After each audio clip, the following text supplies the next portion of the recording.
I want to start today by actually telling you about Maria.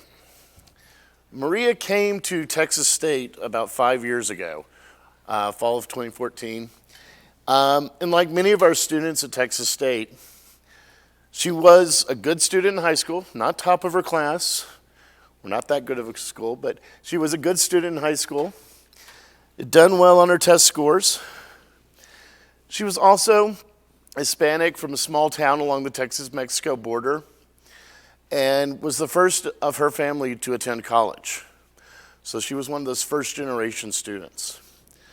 So we were excited and we welcomed her with open arms at Texas State that fall. She had been there during the summer for orientation. Everything went well. Everything was looking really good. Go Maria. Things were looking fine. First semester, not a great GPA, but a decent GPA. It was respectable. Came back in the spring, and she even came back the following fall semester. So for those of us who are in higher education, you know that first year retention rate. We got really excited. Hey, we retained this student. This was great. And then we started focusing on the incoming cohort. A few years go by, and now it's time for us to start looking at our graduation rates, our 4-year graduation rate. And Maria's not there. Something had happened. Somewhere in those 3 years, Maria had disappeared from our institution. But we had no idea when that occurred, what led up to that decision, why didn't she come back? We had no idea, and we don't even know when during that 3 years we had lost track of her. And so that's kind of the issue that led to what I'm going to be talking about today in terms of needing to find a way of keeping track of these students on not just a point in time here, a point in time there, but on an ongoing, continual basis so you can really see what's going on with them. As you can probably tell from the lovely slides either side of me here, my name is Mark Turner. I'm at Texas State University. I am a senior research analyst in our Office of Institutional Research. And I'm going to take a guess and say most people here are in higher education. So if you are not in higher education, raise your hand. Oh, wow. Fair number that are not in higher ed. All right, good job. Welcome. Hopefully this will be of interest to you as well. To provide you a little bit of context about Texas State, we have an annual fall enrollment of over 38,000 students for the past several years, bringing in about 10,000 new students each year. So there's a lot of students we're trying to keep track of, a lot of new students that are coming in, but between our incoming first-year students, our incoming graduate students, transfer students, all those different groups. We also have, although we started this project and started along this track with looking at students, we also realized that the same thing could be applied to our employees. So we're working with our HR office on tracking employees over time as well. So just for reference, we have about 4,000 faculty and staff with about 400 new faculty and staff each year. And what we're trying to do is track these people over at least 6 to 7 years. And when you start talking about tracking 38,000 students over 7 years with an additional 10,000 people added to it every year, you're talking about a lot of data that's coming in, a lot of data that we're having to deal with. And to give you a little background on how we came about Tableau, we're one of those that we're in the institutional research office. We're really not associated with IT. And so somewhere along the line, our proposal of, hey, let's get a couple of developer licenses, creator licenses, and we'll produce some basic stuff and see what happens, turned into an 8-core server license overnight with 2 of us as the server admin, site admin, developer, quality assurance, everything. So it was quite the trial by fire the first couple of years. We've added some more people, have more people developing now, but our office is still running everything Tableau related on our campus. And the reason I mention that is we're also, for the most part, not IT people. We don't have IT backgrounds. My background was in statistics. So I had a little bit of programming stuff, but this was, well, it was many years ago. that I was in that realm. So I had to learn SQL myself. I'm self-taught in SQL. Most everybody in my office is self-taught in SQL. So that's always been one of our challenges, is trying to figure out how do we take our regular skill sets, combine them with what we need to be doing, finding ways of doing things. So again, the main issue that we're going to be kind of talking about today in terms of describing the tips and tricks that are going on is really looking at these students and tracking them over time. And somewhere along the lines, one of the people who gets paid more than me fell in love with funnels. And so we decided, okay, we're going to have this lovely funnel graph. Where in this case, the blue was kind of representing the students who are enrolled. So whenever you start off in that baseline, you're at the top, you've got 100% that are enrolled. Following those into the next semester, you see some of those students have graduated. Those are the green, those are our success.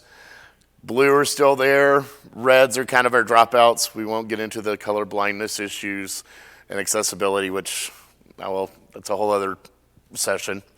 But you can actually see over time how those groups are changing. And so we wanted something like this, but we also needed to be able to break it down, find a new way of doing it. But in doing this, we realized we were facing some challenges. First one was the data we had versus the data we needed. And I'll talk a little bit more about this in a minute, but we have the data for when students are enrolled. We don't really have data for when students are not enrolled. That's kind of the missing piece that we had to find a way of filling in.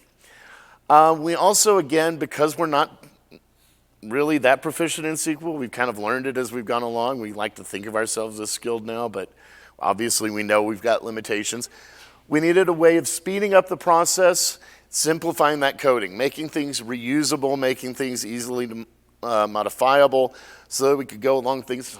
And I know personally a challenge was documenting all of this code as I went along in this process, because I really like doing it and getting it done, but I forget to document as I go along and say, this is what I did at this step, this is why I did it. And then we also had a challenge of needing to explain this to some other people on campus who were even less technical than we were. And so having kind of a visual representation of what was going on in the process would be something we thought would be very beneficial. So those are some of the challenges we were facing going into this. And getting back to that data we have versus what we needed.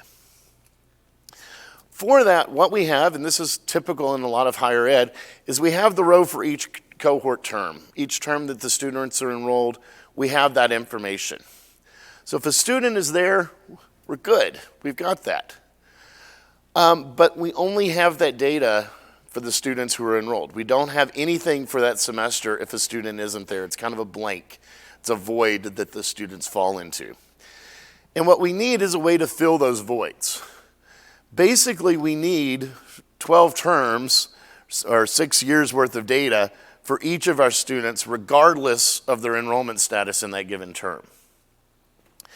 And then, obviously, from there, we can get a column for their overall status. Are they enrolled? Have they withdrawn or left the university? Have they graduated? Kind of that green, blue, red from the funnel I showed you. And we can actually then take that further and add more detail to that by adding additional fields, additional characteristics, which I'll talk about later on today. And so we need those columns, those pieces of information about a student that would change. You know, they might have started off as a freshman, but hopefully eventually they'll become a sophomore, then they'll become a junior. So their classification, we want to be able to track those changes. Also, we'd want to track changes for, did they change their major? They might have come in all eager and ready to go as a computer science major, and then for some reason they changed over to philosophy. And then somewhere from philosophy ended up in psychology. That was my weird path through life. And then with the doctorate in statistics. So really strange path. But anyway, so in order to fill in this data, what we came across, and if you've been to some of the other Tableau Prep sessions earlier in the conference, you've probably heard about this a little bit. The scaffolding approach, or building skeleton tables. There's a couple of ways of doing this, and most of the time, in most of the sessions that I've seen in the past, They talk about bringing in these external scaffolding tables, these external tables of dates. But you can also build that internally from the data you already have. You don't always have to use an external source. So that's something to kind of keep in mind as we go through things today. But it basically provides a framework on which you then start building and placing all of your other data. So rather than starting with a semester's worth of enrollment data, you're actually starting with a table of all of the dates and the terms, and then you build from there. So you're joining to the cohort information for those things that are consistent across all of the periods. Those are filled in one level, and then you join into the status sort of data for those things that can change later on. There are pros and cons to the internal or external approach to the scaffolding table, though. External data, and like I say, when I learned about these external scaffolding tables, skeleton tables, it was done from this external data table sort of approach of bringing in something outside. And it was actually from a sales perspective where they needed every single day to fill in, which was good because you can really have control over what dates get filled in. You can make sure every date you need is there. And you can also bring in additional information. Being in higher ed, I realized we really didn't need every single day registration every single day. We just needed registration by semester. So we really only had terms or quarters to deal with. We didn't need every single day. So we really didn't need an external table to fill in every date because we already had all of those semesters in our data. At least one student was enrolled every semester, at least we hope so. And so that data was already there for us. But an external table would allow us to bring in additional information such as the exact start or end date of a semester or the census date for the semester. So there was some additional information that could be brought in there. So that, bringing in that additional information, that's obviously a plus. Downside to it is you have to maintain that external table of dates. A lot of times, most student information systems, that table is going to be there for you anyway, but it is an additional step that you have to make sure is being taken care of and isn't bringing in dates that you don't need. With the internal approach, which is what I'll actually be showing you here in a few minutes, you can actually create that table of dates or terms based on the data that you already have. That simplifies that process because there's one less thing to maintain. When you add in another semester's worth of data, that date is automatically added to the table. So it kind of helps take care of itself as it goes through there. But if you want additional information like census dates, that's an additional step you now have to take. So you have to, in deciding whether you go internal or external, you kind of have to weigh the pros and cons of those different approaches. But then eventually you get to do these big fancy paths and flows in prep, which we'll actually create one of these here in a minute. And it all blends together. Once you've got that scaffolding table built, everything else just falls into place, building around it. So what I'll be talking about today is kind of going through some of the tips and tricks that we've learned along the way of how to go about building these flows to create these data sets for actually tracking people over time. There's a slide in there that was supposed to be taken out, so I just skipped over it. So getting into the Tableau Prep tips and tricks.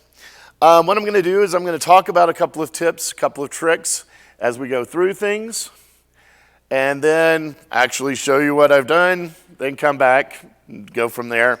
So there'll be a little back and forth as we go through things. The first thing and the first tip, which is some of these are going to be fairly basic, but use a database if you can. Talk to your IT department. Have them create a database that has the information you're looking in. But if not, use a wildcard union to bring those enrollment files together. Again, this is kind of coming from the higher ed perspective, where we have typically an enrollment report that has, here's our list of all of the students enrolled this semester. If you have a bunch of those files for each semester, You can put those in a folder and do a wildcard union in prep, and it'll automatically merge all of those together to create one large data set. And all you have to do to add to that is put another file in that folder, and it automatically gets included when you refresh and rerun the flow. So it definitely saves you some time in building that, which actually also leads to the first trick I wanted to mention. And again, if you've got a database, you get away from having to do a lot of this stuff. But if you don't have it, this is the way around it. You can use extracts created in prep. So if you find yourself constantly recreating and doing the same steps over and over again at the beginning of a flow, create an extract of that and start using that extract as you move forward. Because that way, you've kind of got everything in one spot. You only, okay, I fix it in this flow for that extract. It'll fix anything that's built off of that extract later on if you make any changes. And it keeps you from having to repeat those same steps over and over again. Again, this is especially useful if you don't have a database and you're using that union, that wildcard union to bring all the enrollment data together, that you can use an extract of that to really build several different projects off going forward. The second tip I want to mention and this is especially true for longitudinal data where we're really tracking people over time, is to watch out for sample data. When I first started using prep, I didn't really pay attention to how it was sampling the data, and just thought, oh, it's going to do a good job sampling. And then I realized what it was actually doing by the default approach. It was kind of saying, okay, based on the number of fields, number of rows, we're just going to take this sample largely from the beginning of the file.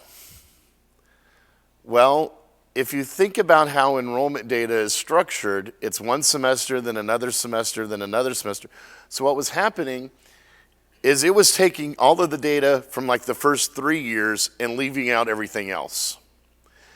And so it wasn't getting all of the semesters, all of the terms included because it was only taking from the first half of the file. So the way around that, and I'll show you this in a second, is to actually change the method of data sampling to use a random sample instead of the quick extract. It does take a little bit longer, but you're more likely to get all of the values you need represented longitudinally to actually be in there if you do that random sample. If you're dealing with a small data set, you could actually use all data, but watch out for system resources when you do that. Because if you've used prep for very long, you realize it's a very resource-intensive program, and it will chew up memory pretty quick on your machine. And so using all data sometimes can really slow things down a little more than you want. And tied to that is this third tip, which is to clean your data early, especially filtering and removing unused fields. That not for every project you necessarily need every field that you have in that initial data set of enrollment data. So if you're not going to be using some of that information, go ahead and take it out so that you can really start working with just what you need. So what I'm going to do now, hopefully, is switch over to Tableau Prep, which it decided it did not want to switch over. So let me do a quick technical adjustment. And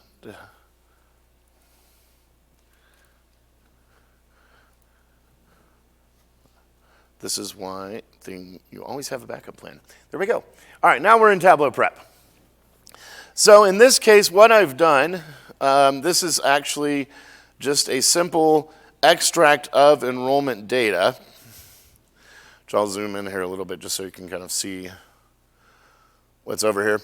It's going to be typical fields you might find in an enrollment report. There's going to be a student ID, the student name, their classification, how many hours they're enrolled for for each semester they're enrolled. So it's all the kind of that typical information. Well, one of the things that we decided as we were tracking students is that there were certain semesters we didn't necessarily need to know about as much as others. Fall and spring are our big semesters. We always know our enrollment drops considerably in the summer because a lot of our students go home for the summers, then they come back. So we decided to leave those summers out. So one of the things we did from the very beginning, and there's a lovely little change here, is we just added a filter. Is it? All right, we're going to have a fun day today. All right, okay. Let me see if I can do the... No, it's not even letting me move anything here.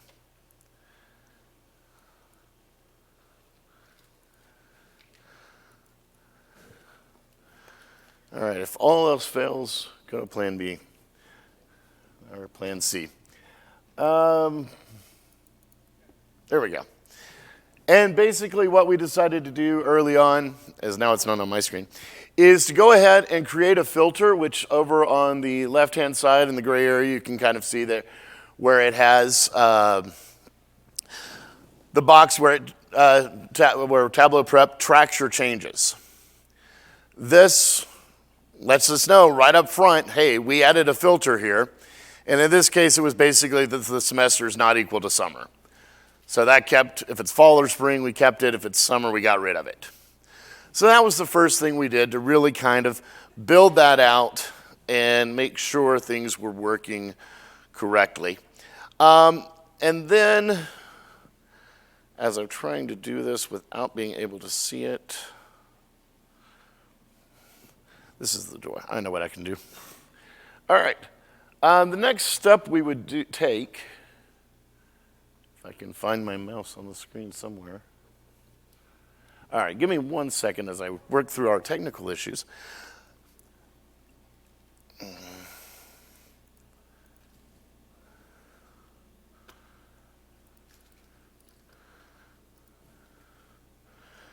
I apologize for the technical display issues, but let's see if we can get this going again. Yeah, okay, now we're all on the same page. All right, is adding a step, which is again very simple. Just out of curiosity, how many of y'all have actually used Prep before? Fair number of you here and there, okay. So some of the stuff I'm going through, for those who've used it, you'll obviously know what I'm talking about. For those that are newer, it's a little bit extra. But basically by clicking on the plus sign next to it, you get to add steps of different types. The basic add step adds what's referred to as a clean step.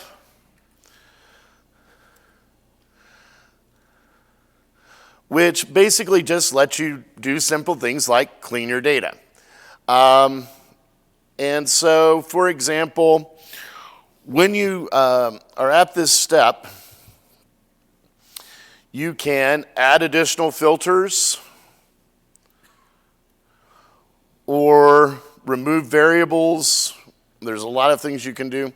So for example, at this point, just for fun, I'm going to keep most of this information that's in here because the data set's already been narrowed down. But let's say we're really not concerned with their housing type, whether they're living on or off campus, and the various ways that's changed over the semester.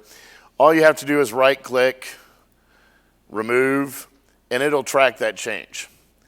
So remember how when I mentioned one of the challenges I faced was documenting the process? This is one of the things I like about Prep, is it tracks these changes I made. It lets me know, hey, at this step, this is what I did. And so in this case, it lets me know, hey, I removed this field. The state that they're from, I could remove that.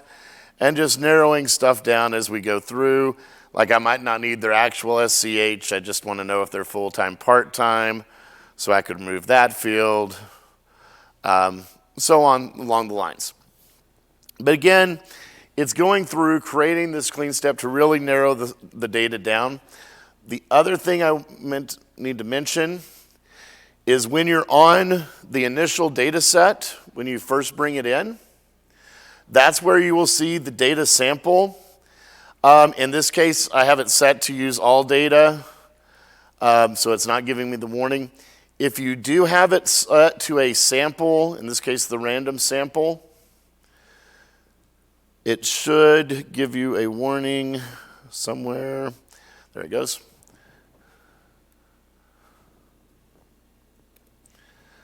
It'll bring up, it'll say how many rows of data it's selected, and it'll say, hey, this is sample data.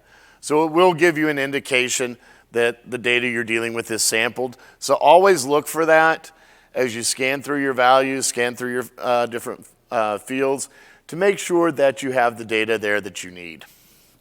Because it could definitely make a difference later on. The other thing I want to mention real quick as we get into, now that I've kind of gone through these first couple of tips and the trick, is, if I can get this to work correctly, and get back to, come on.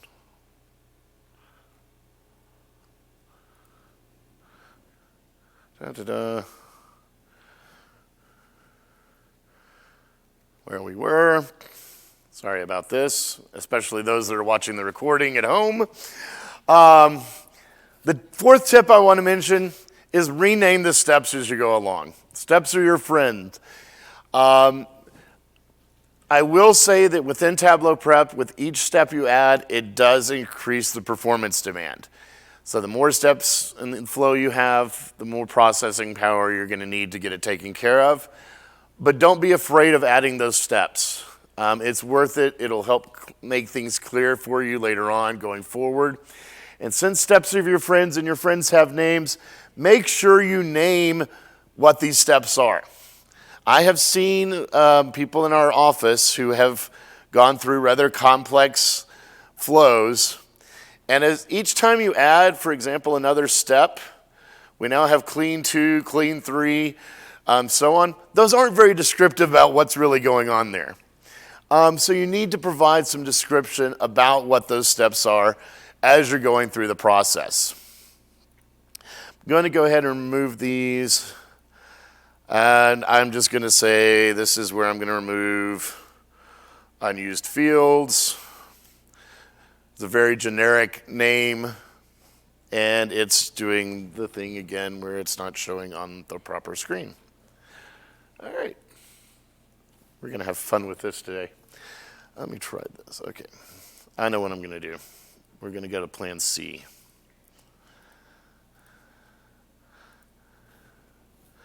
And we just need to duplicate.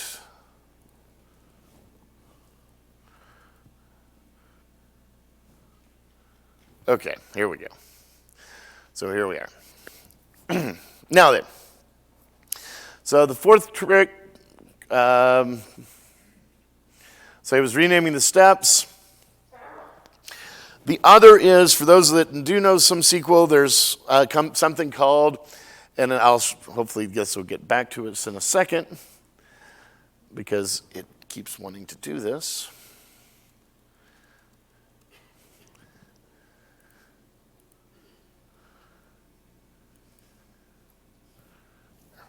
All right, is the select distinct, which makes sure you have unique rows of data, that there's no duplicates. Within prep, there is no specific select distinct option, but you can simulate that using an aggregate step. And basically to do this, let's see if it works this time. Yay. All right, if we go in,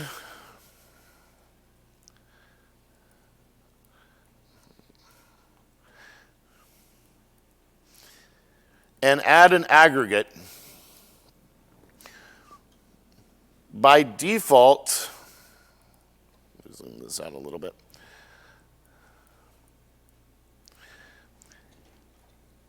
Basically just add all of your fields into the grouped fields list.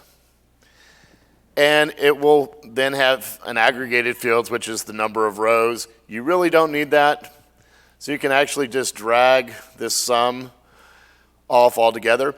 If you do happen to have other measures in your data when you do this, it will try to add those as aggregate fields. If so, move everything into a grouped field to do the select to simulate the select distinct. Just move everything in as a grouped field, and then because I'm going to be good, we're going to call this our select distinct. Add another step.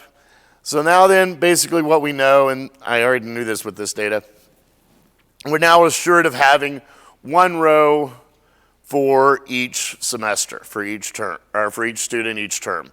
So now we know we have unique data. You would assume that this would always be the case, but I have seen enrollment reports where the same student was in there with different SCH within the same term, different student credit hours. Why, I have no idea. It was just a glitch in the enrollment report. And so we've been able to go through and do some diagnostic testing and cleaning our data by doing some of this stuff, figuring it out. All right, the next thing, cross our fingers and hope this still works, is creating branches. You're not, within Tableau Prep, you're not strictly stuck with a straight linear approach to solving things.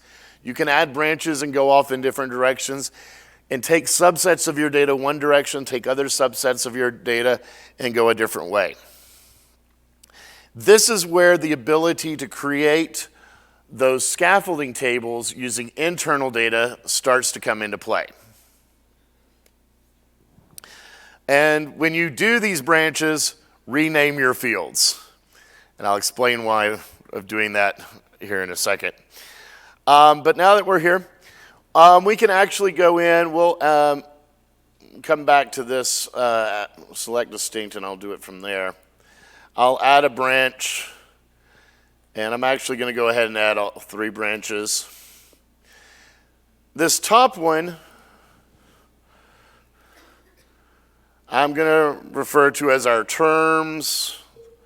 The middle one I'll refer to as our cohort data. And this last one I'll call as our future data. And I'll go through talking about those in a little more detail here in a minute. But for this terms, the one up at the top, all we really need in here is our term information. So everything else, and I'm going to go ahead and keep the term description in there, but all of these other fields that we have in here, for what we're doing with this branch, oops, where did it go? I'm going to remove those. So now we're just down to our terms, term codes, our term descriptions. Our institution, the way we do our term codes, it's the academic year and then 2 digits to represent either fall, spring, or summer. Technically, we also then have correspondence, year-long courses, first 6 weeks, last 8 weeks, a whole bunch of other part terms. But we really only focus mainly on the fall, spring terms.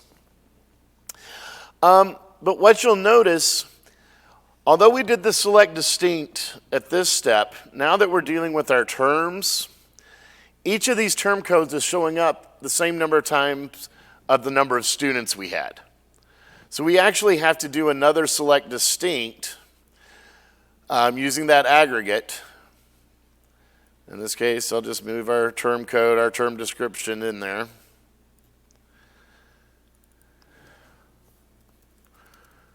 Distinct terms. So that now then when we add a step over here, we basically have each term with its description occurring one time instead of occurring one time for every student it has. So that, for me, that select distinct, using that aggregate for that select distinct is something that has come in very handy because it helps with making sure you're only dealing with one set of the data instead of multiple sets. The next part of building the scaffolding table let me see. Oh, and the other thing I was going to mention is here, this is where at this point, okay, these would be our terms. Down here for our cohorts, we would want to include, okay, we might want to say, change this one to cohort term. I'm not going to bore you by going through and changing all of them, but adding some sort of prefix that says, hey, these are our cohort information. Another one for the future, or our future status ones, doing the same thing there. That way, when you join these fields later on, you'll know which ones are the cohort fields, which ones are the future terms, rather than everything having the same name. So it's definitely worth taking the time to do that. So the next tip was to build the scaffolding table. I already went through the first part of this, which is needing a list of distinct terms, which, like I say, that was trick number 2.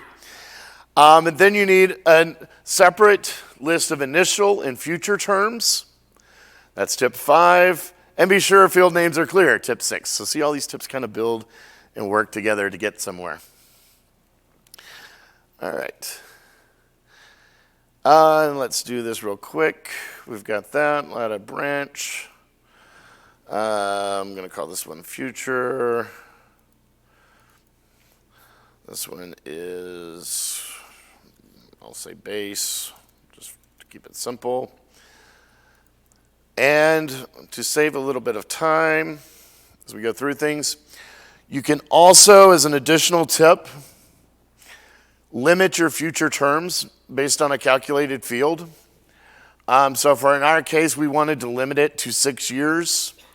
If you don't have a limit in there, it will track people from the beginning to the very end, which for some situations you might want. You could track them over from whenever they started to the present. But in most of our cases, we were really just interested in that first 6 years. So that's where we added this term limit in. And then when you bring things together, you'll actually need to modify the join. By default, the join in Tableau Prep is an inner join on one field. What you actually need to do to create the scaffolding table is change that to a left join, which is here in the join type, just clicking next to the cohort terms to make it the left join.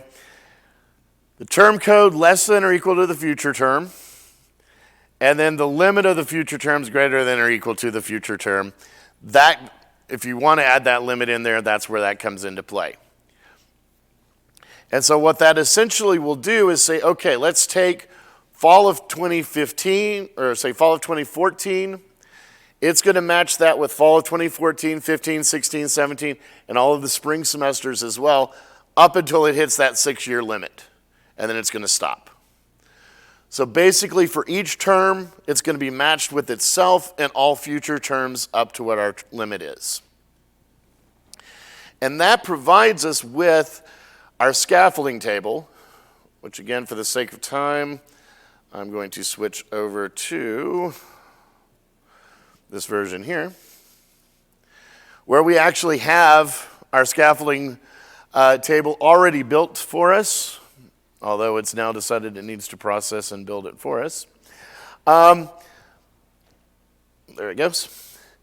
And the other thing I did in here, which I forgot to mention, is another trick, just to save yourself some time, make things easier, is when you're building the scaffolding table, you can actually create a field that's time from the base period, based on how far in the future is it? Is it that 0 year, the same as the baseline? Is it 1 semester out, 1 year out, 1.5 years out? You can add that information in there, and so that you have that information when you get into desktop and start building things, putting things together, you'll actually have all of that together in one spot already built for you.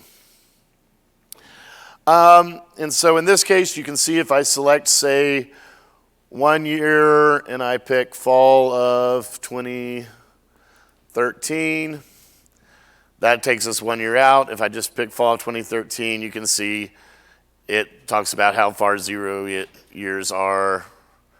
0 years would be fall of 2013. But then it also matches that with the future terms going out. So that when we build and start adding our data on, we take our cohort data and we join that to the scaffold. So as I know that my instinct when I started working with data like this is I always wanted to build around the enrollment data. I wanted to build around the students. But the trick is to build around that scaffolding table. That's providing the framework. So that's what you want to join back to. And again, in this case, I'm going to drag this down. Make it a left join. The cohort term equals the cohort term. Basically, the terms are equal. For the cohort data, it's really easy. You just have to match on those terms. The other thing you'll notice I did in getting here is I added some extra steps that basically is just a duplication of that data dragged forward. This will, as a warning, create some performance issues because you're creating a duplicate of the data that's not really necessary, so there are some performance implications. But for the layout of the flow visually, it helps clarify things, in my mind. It helped keep it a little cleaner than dragging all these lines and the lines crossing other fields. So for me, to keep it clean, it was worth doing.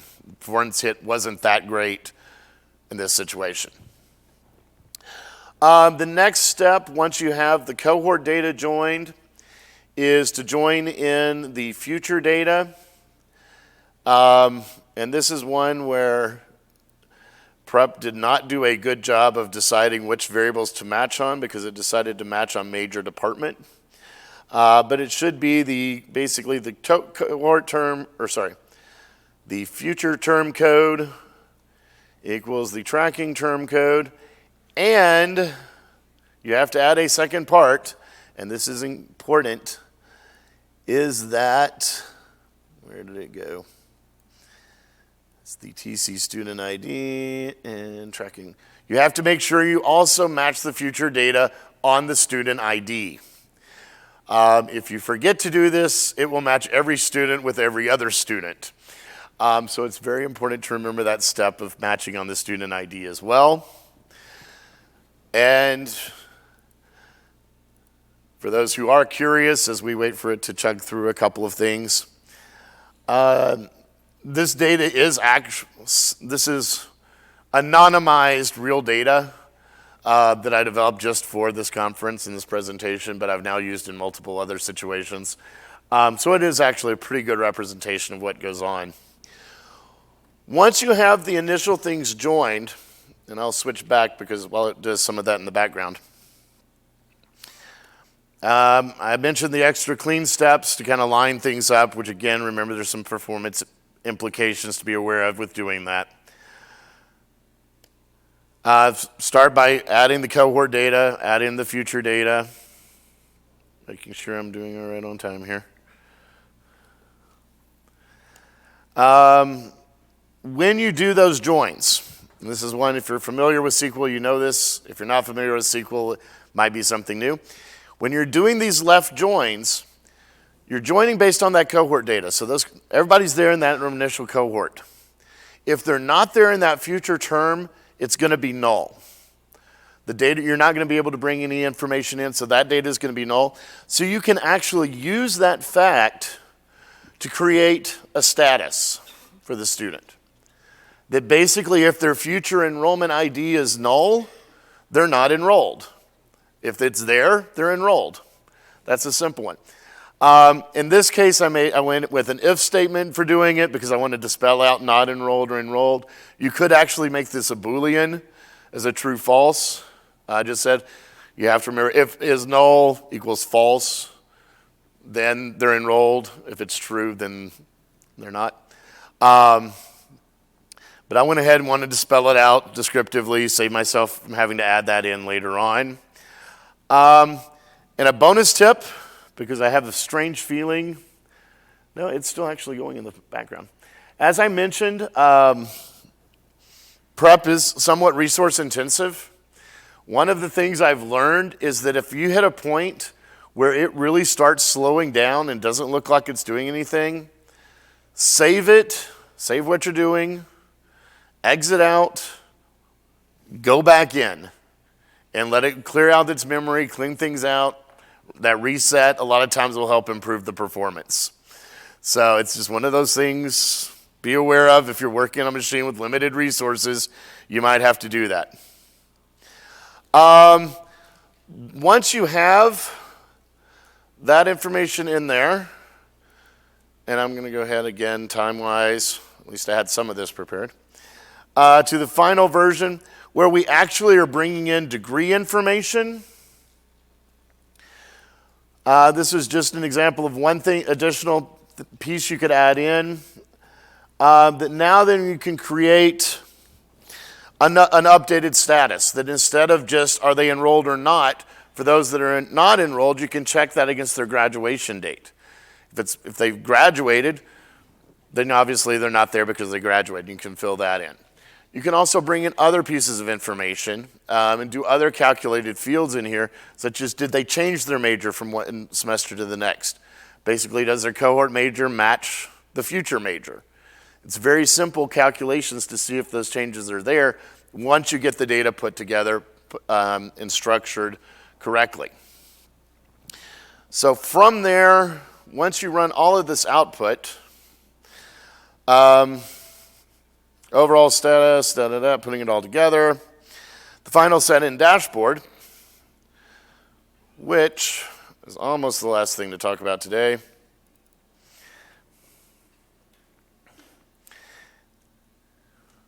It's going to work for me, come on.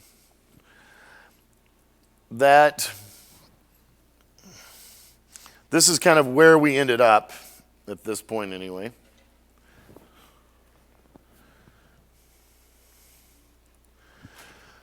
Our student success, persistence, and graduation dashboard, we can actually see that for a given calendar year, select the small semester, the calendar year.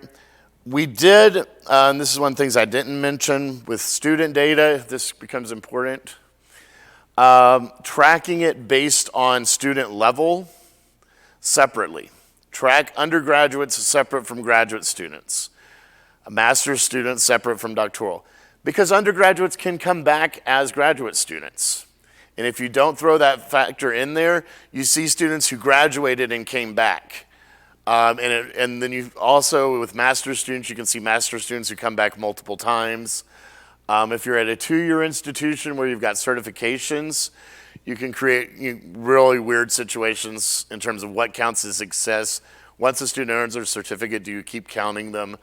How successful, after that first one, are they really, or do you just stop there? So there's some decisions along those lines you have to make. The other thing, 2 more things before I open it up for some Q&A. One of the filter types that we had very seldomly used that I found very beneficial with this data set is the custom list. Which basically, in this case, we have their banner IDs or their student IDs and their net IDs. It basically allows a user, an end user, to go in and paste a list of student IDs in here and limit this report to just those students. Because it includes every student, every undergraduate student that was enrolled that semester, as long as the student IDs are related to undergraduates from that semester, it'll filter to those. So where we were getting requests in our office from the Writing Center, from Career Services, from the Student Learning Assistance Center, our tutoring service, how did the students who came to use our service this year perform in the future? Were they retained, were they not? How many of those graduated? We were having to run separate reports for each of those subsets of students. With this dashboard, all of those people can now just go take that list of student IDs that they have, paste it in there, and get the results. And they get the results in a consistent format that every department, every office is getting the same sort of layout presentation in finding that information out. And of course, you do the fun stuff with dashboard actions and all of that. So if you wanted to filter to just female students, all you have to do is click there. All those fun desktop tricks.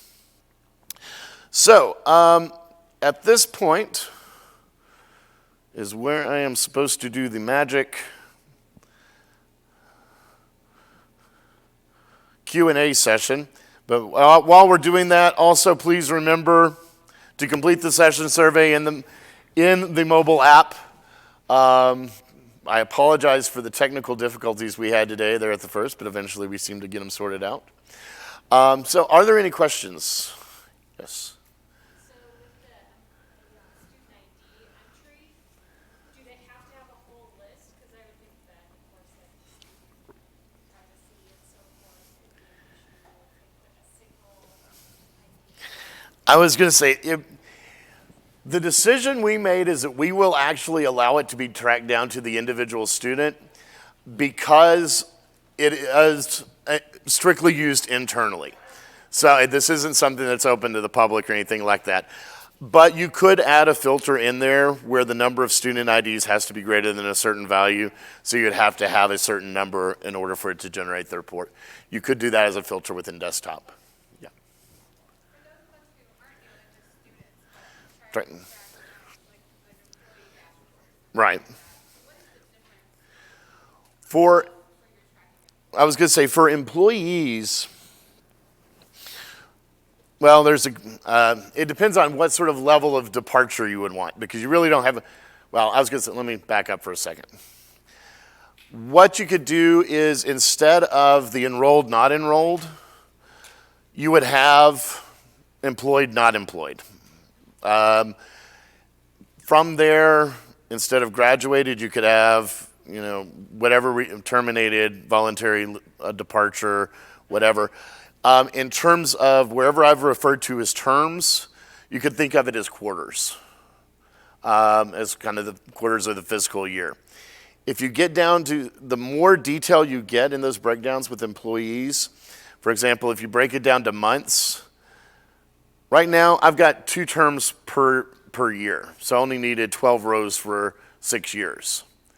If you start looking at by month, you're now looking at 12 rows for a single year, or 72 rows for the 6-year period. So the process works the same, it just is the amount of data that's generated. And then, like I say, you could get into, for like, say, the departures, those that are no longer employed, the reason for that they're not employed, or you could actually have a field in there for promotion. So you could see how long was it before somebody got promoted or advanced in some way. The exact details, again, would vary depending on your situation. But the overall structure of building that scaffolding table and then connecting the data to it would be the same process.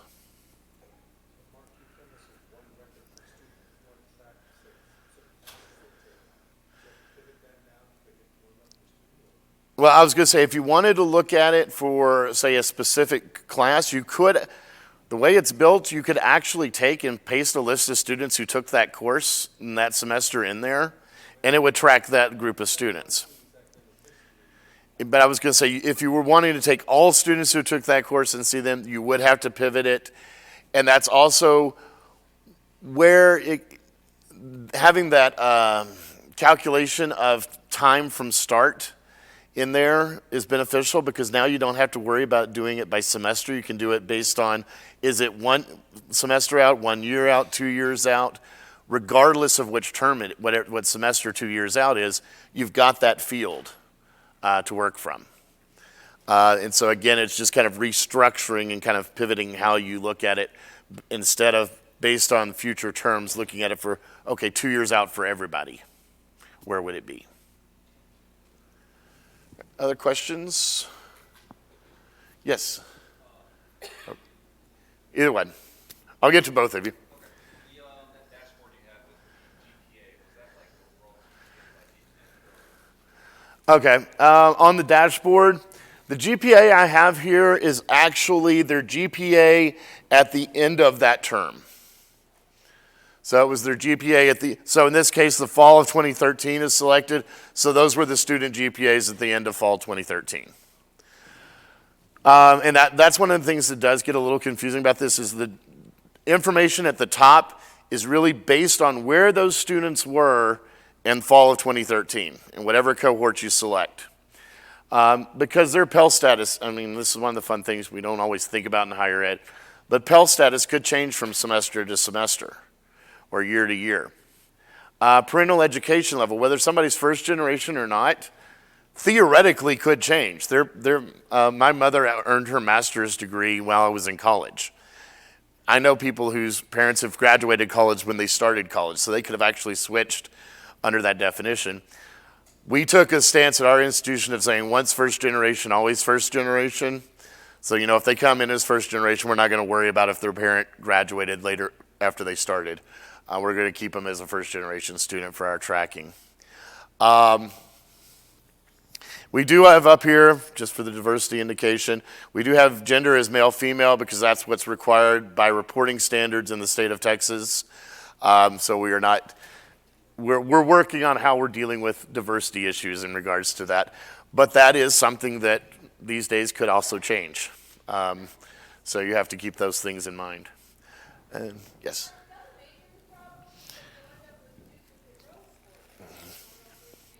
If you include, I was going to say, if you're, the way our data is structured, the majors show, we have first and second major as separate columns on the same row, as opposed to separate rows. If you leave major out and do the distinct, leaving major out, it would narrow that down to the single row per student. But then you would, like say, you would lose the ability, you would then have to bring major back in to track them by specific majors. But at that point, in terms of building the scaffolding table, are they enrolled or not, you could still do that based on those unique IDs, excluding the major when you're determining that, just by removing that and doing that select distinct trick with the aggregate. Does that make sense? Okay. Other questions? All right. Again, thank you for being here. If you are curious, I put some of this at the very end for the reason.